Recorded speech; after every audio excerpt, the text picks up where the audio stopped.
Hey Leute, herzlich willkommen zu einem neuen Reaction-Video. Heute gucken wir uns an The Most Disgusting JRPG that Popularized Monster Girls Overanalyzed. Und es geht hier wieder um ein englisches Video. Und zwar vom guten Toasty. Also hier Toasty Time. Selbstverständlich ist das Originalvideo wieder in der Beschreibung verlinkt. Ich mag diesen Creator sehr, sehr gerne. Er macht immer wieder so Indie-Spiele oder RPG-Maker-Spiele, die so ein bisschen in Verruf gekommen sind und erzählt darüber. Und ich finde das unglaublich spannend und unglaublich cool. So habe ich auch The Last Survey zum Beispiel kennengelernt. Das beste RPG-Maker-Spiel, was es gibt tatsächlich. Und ja, ich würde sagen, wir schauen einfach mal rein. Have you ever wondered what would look like as anime girls? No? Natürlich, selbstverständlich. Ich schwöre, ich kenne diesen einen Creator, der ist eigentlich ganz, also, ich weiß leider nicht mehr den Namen, aber diese Person nimmt halt Tiere, die in verschiedenen Posen sind und macht daraus Anime-Mädchen. Und das ist eigentlich immer sehr schön gemacht, aber nicht sexuell, sondern wirklich einfach so, meistens auch lustig. Das finde ich immer ganz cool. Ich glaube, das ist ein koreanischer oder japanischer Creator. Viele Menschen machen das aber wahrscheinlich. Also, die Idee ist nicht ganz fremd im Internet. Too bad you already clicked on the video. Monster Girl Oh, Quest shit. Paradox was made by one man and his horde of demented artists, and it's the most disturbing Okay. 500-hour-long body horror 500 Hour? Können wir kurz chillen? adult RPG ever made, even with the limitations of RPG Maker. The adult part of that sentence is Okay. made more horrifying due to the fact you play as a young boy. Now, guess Oh, where this game nah. is made? We only get the privilege of playing this game thanks to fan translations, and what a privilege it is, because despite its freakiness, Monster Girl Quest Paradox has an incredible story that will warm your heart and your pants. Heilige Scheiße. Ist das wieder so eine The Last Survey-Situation? Ich bin bereit. Now, this game is technically 3 games, but the only good way to play it is in a combined build of all 3 together that has a complete translation and came to me in a random email. Unless I'm proven wrong by the comment section, I think Cool. the best way to play this game and support its developers as an English speaker is to play the game using my suspicious email download link, and then also to legally purchase it through DL site. So the links to all of that will be in the description. Just kidding, there are no links in the description because YouTube gave me a channel strike. But we did when I originally uploaded this video. Oh mein Gott, Digga. Ja, ich meine, wenn man einen kleiner Jungen spielt, der von Monster Girls da umgarnt wird, dann, ich schätze, gegen sowas hat YouTube tatsächlich was. Ja, gut. Das ist irgendwie schon nachvollziehbar. Aber wenn frigging Toasty sagt, die Story ist gut, dann ist die Story meistens auch gut. Ich bin überaus interessiert. Aber heilige Scheiße, 500 Stunden da reinzuknallen in ein weiteres Hentai-Game, das schaffe ich einfach nicht, Leute. So, mein Herz, das geht nicht. Wann denn? Wie denn? Wie soll ich das machen als Mensch? Habe ich nicht viel Zeit auf der Erde? Ich sterbe auch irgendwann. Heilige Scheiße, wir gucken mal weiter. All that out of the way, let's find out what makes this game a masterpiece. As soon as our young boy Luca steps outside into this seemingly generic fantasy world, the lumberjack is kidnapped by a bad slime and everyone tweaks. So Luca sets off to be heroic. You quickly find out, however, that it's a touch or be touched world as you lose to a slime stun-locking you and get gooned to death. Oh God.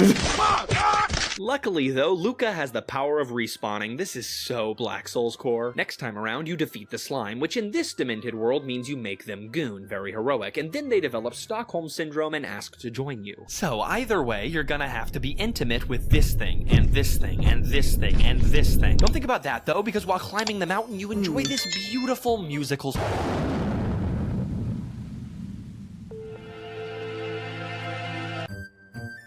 These weird hard cuts happen often throughout the game, but hey, at least the music's good. This ad spot was originally for my indie game Grimdelve, but since YouTube deleted the original upload of this video, this ad spot is now to point you towards my Patreon page, where I will be uploading uncensored versions of all my future uploads, and Leute. my YouTube Geiler Typ. uploads are probably going to get a little more heavily censored to hopefully avoid the YouTube censorship gods. It's frustrating that we got to do this, but I think this channel is worth fighting for, and I'm going to do everything I can to keep these videos live. And if you want to support the channel and see the uncensored stuff, Patreon. Once you reach the top of the mountain, you find the lumberjack being male milked by a group of slimes. You take them on, discovering a weird combat Digga.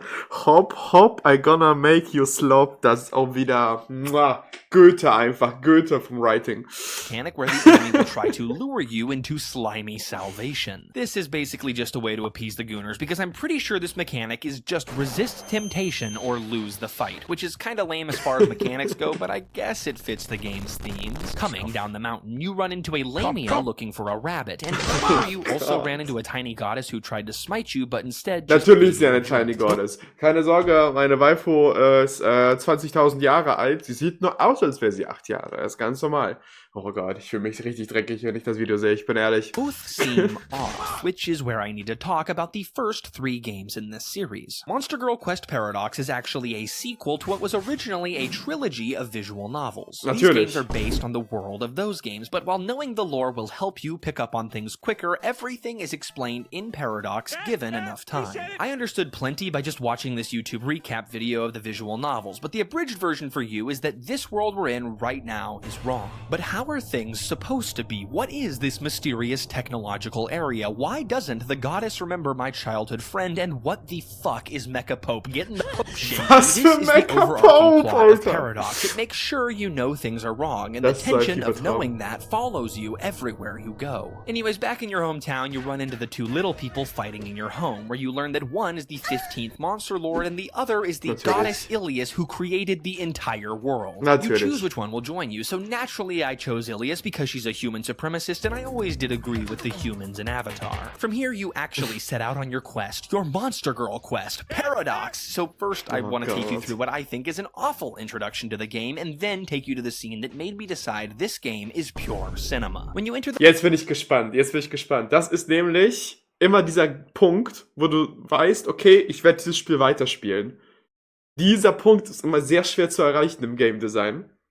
Jetzt bin ich gespannt. Jetzt werden wir alle was dazulernen, ja? Holt eure Notizbücher raus. The first town of the game, you encounter the White Rabbit the Monster Lord was looking for. She's mega cryptic and then disappears, and your first quest ever is to now talk to every single NPC in town in order to find info on her, even generic guards. I was completely lost and had to look up a walkthrough because I failed to talk to this one guard, because all subsequent NPC quest dialogue relied on me talking to that one guard first. Why did it have to be done in such an artistically exact order? Anyways, in between this quest and the pure cinema scene I'm getting to, there are constant opportunities to run into random encounters with tons of different monster girls. This game has an insane enemy variety, and literally every single one of them can be recruited to your team, put into your party, and has a unique sprite on the map. Das ist einfach wie Pokémon. Alter, da war sogar Mecha Pope. Monster girls, you'll also start to notice them appearing in towns with you, occasionally having unique custom scenes that are really fun to watch. Das ist ehrlich gesagt sehr cool. I assume in an attempt to get you to see all the monster girls, the encounter rate is absurdly high. Luckily, there are a ton of ways to reduce the encounter rate, including an early item, but you don't get that item until after the Slime Mountain, which was already too late, and by then I already wanted to quit. I do overall think this is a very beginner-friendly RPG, though.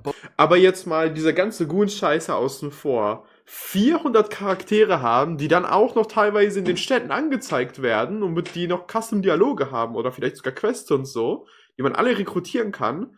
Das ist ehrlich gesagt cool. Das ist einfach guter Pokémon, ich bin ehrlich.